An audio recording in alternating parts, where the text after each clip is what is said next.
السلام عليكم، يا رب تكونوا بخير. في الفيديو ده هنعمل مع بعض كيكة سريعة اقتصادية مكوناتها سهلة وفي كل بيت. وبجد الصوص بتاعها كمان من نفس المكونات دي. طبعا المكونات كلها هكتبها لكم في الديسكريبشن بوكس. هنبدأ ان احنا نحط المكونات اللي عندي: زيت ولبن وسكر وكاكاو في الخلاط. بعد كده هنخلطهم كويس قوي. بعد كده هننقص منهم كوباية نسيبها في التلاجة لغاية ما نكمل بقية الخطوات. نقصت عندي هنا الكوباية.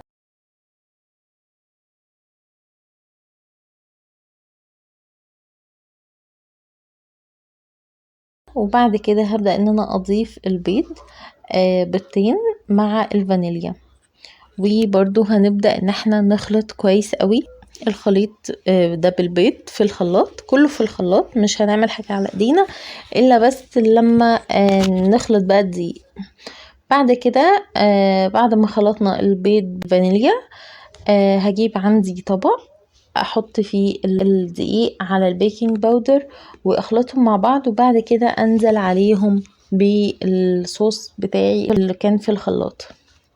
بعد كده هخلطهم كويس قوي واتاكد بالسباتيولا ان تحت في طبق مفيش اي دقيق مترسب.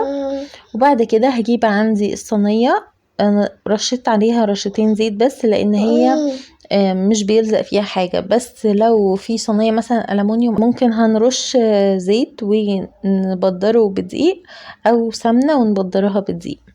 هي خدت حوالي 20 دقيقة او لغاية لما ان احنا نحط عصاية الشيش تاوك تطلع نظيفة.